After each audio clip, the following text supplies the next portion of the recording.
السلام عليكم ورحمة الله وبركاته. ازيكم يا أجمد باشمهندسين؟ هنشرح مع بعض النهارده الايزومتريك ده، هنرسمه. أنا كنت شرحت 3 مساقط هسيبه لكم في هيظهر حاجة عندك فوق في السكريبت دلوقتي. طيب هنبتدي نرسم المنظور بتاعنا. أول حاجة احنا اتفقنا لما نيجي نرسم منظور في خط كده ببتدي منه، في نقطة معينة ببتدي أطلع منها المنظور. أمسك بقى المنظور بتاعي وأرسمه وابتدي من النقطة دي، بس الأول بصراحة هيبقى قلبك كتير. اتفقنا ان المنظور ده عباره عن مستطيل او مكعب، وانت بتقعد تنحت منه. يعني ده كان مكعب كامل كده مربع، وانا نحت منه لحد ما خليته حرف ان، وبعد كده نحت المثلث ده، بعد كده نحت الشكل ده، بعد كده نحت الحته دي. بنحت عادي اكنك ماسك حته تنسوق صار كده عمال تنحت فيه. تمام.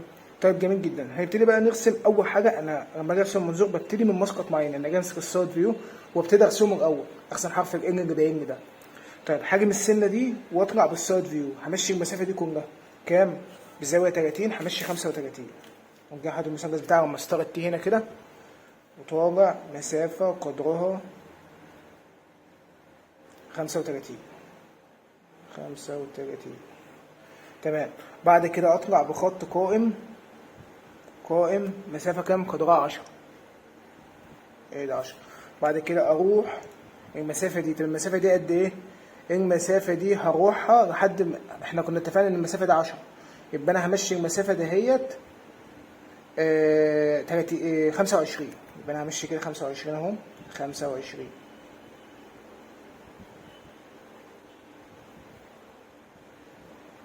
خلاص. واقوم جاي طالع بخط قائم كده لحد فوق خالص. طب هطلع لحد فوق كام؟ هو جاي لك من اول هنا لحد فوق 50، يبقى انا اطلع من هنا كده 50.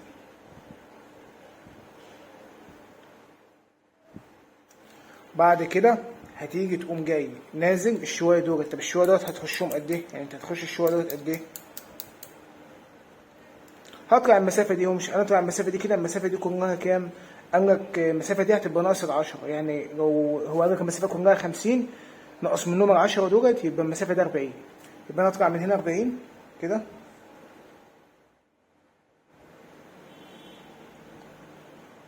تروح جاي ايه نوصلهم ببعض كده. تمام. بعد كده بقى هتعمل ايه؟ مد الخطوط دي فكك من حته اللي هي متاجه في النص دي، وفكك من حته اللي متاجه في النص دي، وفكك من حته اللي متاجه من النص دي، لكنهم مش موجودين. تمام. ننزل نرسم الايزومتريك بتاعنا من غيرهم، وبعد كده نبدا ننحت واحده واحده فيه. عايزين نرسم ده كده عباره عن مستطيل كده. همشي كام؟ 40 كده. اقوم جاي ماشي 40 كده بزاويه 30 طبعا. بلاش العشوائيه ديت عشان انتوا كمان ترجعوا معايا. تمام. اروح جاي ماشي كام؟ نفس الكلام ماشي 40. واجي فوق برضه نفس الكلام للسنه دي امشي 40.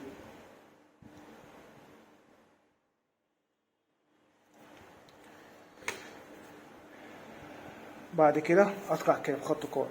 بعد كده اخش الشويه دولت المهم قد الشويه دولت. طب الشويه دولت كام؟ يا عم قسوا والله ما انا ايه، ما هدور كام. تقريبا 21. طيب يا اما تقوم جاي انت، يا اما بدل ما تقسهم وتمشي وتقعد توصل تقوم جاي عامل ايه؟ مادد الخط ده كده بخط خفيف، ومادد ده بخط خفيف كده. دلوقتي تعمل ايه؟ تدوم بخطوط خفيفه كده اهو. ده اصلا اللي انا بعمله. وتروح جاي عامل زاويه 30 كده العكس كده اهو، موصل ده كده، وعامل ده خط قائم كده كده، ورحت جاي موصل ده بزاويه 30 تاني كده. بس انا مش عايز الشكل ده. بس تروح انت جاي بقى عامل ايه؟ تقعد تنحت فيه بقى. انت كده جبت شكل ايزومتريك اللي هو ايه كده. تقعد بقى تنحت. تعالى بقى ننحت المثلث اللي هنا. المثلث اللي هنا هو جاي قال لك ايه؟ تخش 10 كده، تخش 10 كده، وتعمل الخط ده والخط ده. طيب سهل، واحده واحده معانا. نخش 10 من هنا، ونخش 10 منين؟ من هنا. تروح جاي ايه؟ عامل الخط ده بزاويه 30 كده. بعد كده جه قال لك هتيجي من هنا تنزل كده كام؟ 10. يعني قوم جاي من سنتر ده كده نازل 10 كده بخط قائم، حاطط ايه؟ نقطه. خلاص. وتروح جاي موصلها كده اهو، وبالسن دي توصلها ايه كده. خلاص. بعد كده قال لك من الحته ده اهي ماشيه بخط كده. طب خلاص الخط ده همشيه بكام؟ بزاويه 30. اجي هنا كده اهو، ماشي بزاويه كام؟ بزاويه 30. همشيه بزاويه 30 قد ايه؟ همشيه بزاويه 30 قد المسافه ده. المسافه دي وليكن اهي. بعد كده تقوم جاي موصل حرفه بدي كده، وتروح جاي موصل السنه الاخيره بتاعته ده اهي بدي كده، وخلصت. تروح جاي مسح الزيادات دي. انت اكنك عملت ايه؟ قعدت تنحت فيه، قعدت تمسك السن حاجه كأن دي حاجه طريه، وانت قعدت تشكل فيها كده، دخلت تشكيلك فيها كده. حسيته بحاجه؟ حقنه وانا خفيفه. بعد كده هتيجي من تحت، تيجي من الطرف من هنا. هو مش جاي ان دي 20 من السنتر، يبقى اجي من السنتر ده كده اقيس بقى، اشوف دي كام واحط السنتر هنا بالظبط، او تقديري بالدماغ كده، واروح جاي ماشي 10 يمين و10 شمال بالمسطره بتاعته، وتطلع فوق خط قائم المسافه دي 15، اطلع 15 اهو، تيجي من هنا وتطلع 15 بس. ونعمل هنا شكل بيضاوي ونص دايره. سيبه دلوقتي خلص بس الحته اللي تحت دي الاول كمان. تمام. تعالى بقى دلوقتي نيجي بقى الحته اللي تحت دي، الحته اللي تحت عايزين ننحت. هو قال لك هتطلع على فوق كده 10، بعد اجي من النص الاول قال لك المسافه كده من النص 10، يعني 5 يمين و5 شمال، صح؟ اجي من السنتر كده 5 يمين و5 شمال، واطلع بخط ايه؟ قائم كده. اطلع بخط ايه؟ قائم كده. طيب بعد كده تمشي كام؟ تخش 15 كده. اروح جاي عامل ايه؟ داخل ماسك المثلث بتاعي وداخل كام؟ 15 كده.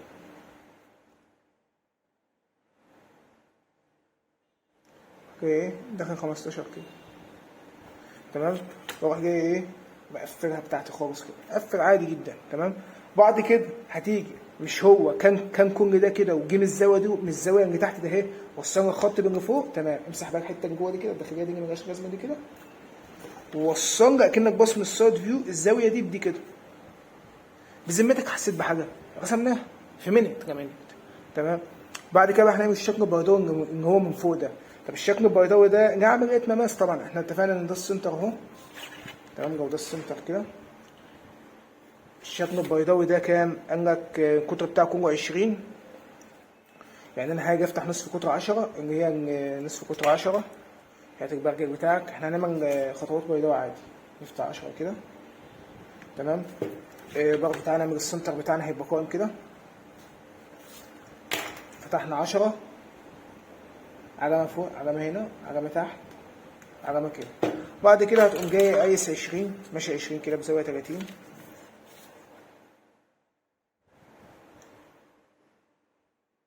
ادي خط 20 وتحت خط 20،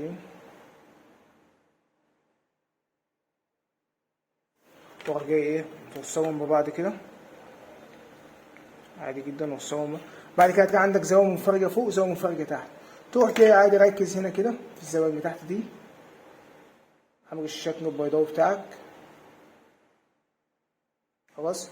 وانت عايز بقى تجيب نقطة هنا معينة عشان تكمل بقية الشكل البيضاوي بتاعك، سهل جدا. هتقوم جاي من حتة منفرجة عامل خط كده، وتيجي عكسها الجهة التانية حتة منفرجة برضه هنا كده، تقوم جاي موصلها كده.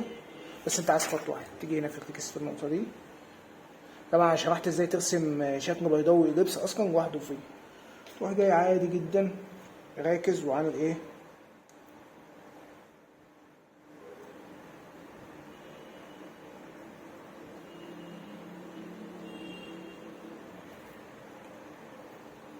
حتة الدوائر الصغيرة دي بتبقى مقرفة والله.